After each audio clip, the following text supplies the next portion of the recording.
Halo semuanya, kali ini kita bakal ngobrolin sesuatu yang penting banget, yaitu soal aturan baru yang tujuannya bikin sekolah kita di Indonesia jadi tempat yang jauh lebih aman untuk semua.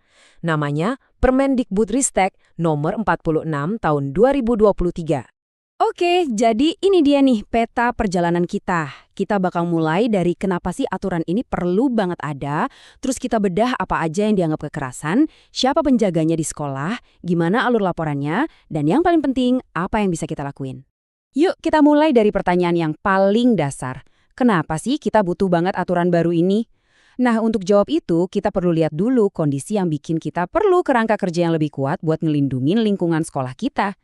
Coba deh kita bayangin bareng-bareng, sekolah yang benar-benar aman buat anak-anak kita tuh kayak gimana sih? Pastinya itu adalah tempat di mana mereka bisa belajar dengan tenang, bisa tumbuh, bisa jadi diri sendiri, tanpa ada rasa takut sedikit pun. Nah, masalahnya peraturan yang lama dari tahun 2015 itu udah dianggap nggak relevan lagi. Udah ketinggalan zaman lah, kebutuhan sekarang udah beda, tantangannya juga baru, apalagi dengan adanya dunia digital kan. Makanya perlu ada upgrade yang lebih komprehensif dan lebih kuat. Oke, sekarang kita masuk ke intinya. Mari kita unboxing bareng-bareng Permen 46 per 2023 ini. Apa sih yang bikin aturan ini jadi fondasi baru yang lebih kokoh buat keamanan di sekolah? Gampangnya gini, anggap aja peraturan ini kayak perisai baru.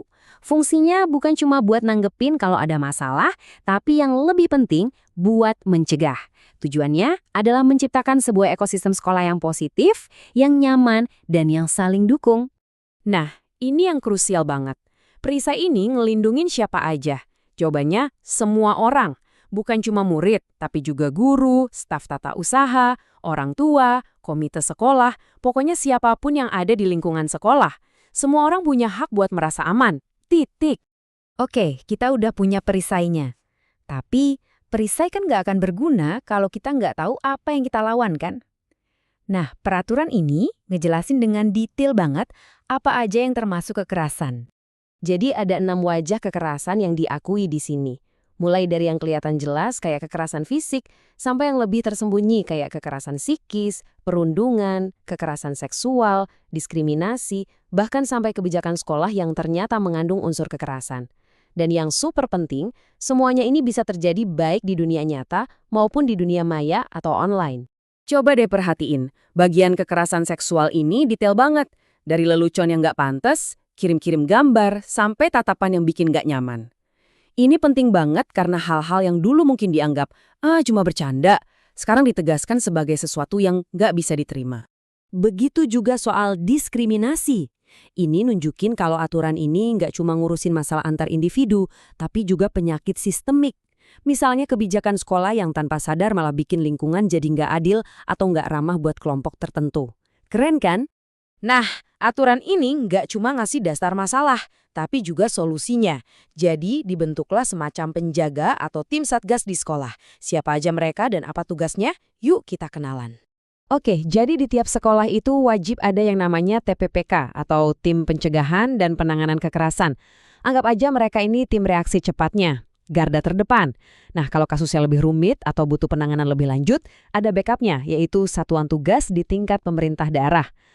Terus, kalau amit-amit ada kejadian, gimana prosesnya? Nah, ini dia alurnya.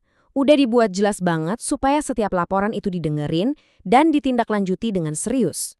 Prosesnya ada 5 langkah. Pertama, lapor. Dan ini penting, kamu nggak perlu bukti awal buat lapor, cukup laporin aja. Kedua, pemeriksaan. Timnya bakal investigasi. Ketiga, tim ngasih rekomendasi. Keempat, baru deh ada tindakan dari kepala sekolah. Dan yang terakhir, dan ini nggak kalah penting, adalah pemulihan untuk semua pihak yang terlibat. Jadi nggak ada lagi tuh laporan yang dicuekin. Dan ini adalah jaminan yang paling penting. Siapapun yang melapor atau jadi korban, kerahasiaan dan keselamatannya dijamin. Jadi nggak perlu takut lagi buat bersuara. Sistemnya dirancang untuk melindungi kamu. Gimana soal sanksi? Nah, pendekatannya itu edukatif. Tujuannya bukan buat ngehukum mati-matian, tapi buat bikin orang belajar dan bertanggung jawab. Terutama buat siswa, sanksinya itu mendidik, bukan untuk menghancurkan masa depan mereka. Oke, aturannya udah ada, sistemnya udah jelas. Tapi semua ini nggak akan jalan kalau cuma jadi tulisan di atas kertas. Disinilah peran kita semua jadi penentu. Jadi, apa yang bisa kita lakuin? Gampang kok. Pertama, pelajari aturan ini dan kasih tahu orang lain. Ikut serta kalau ada program anti kekerasan di sekolah. Jangan pernah diem kalau lihat atau tahu ada kekerasan.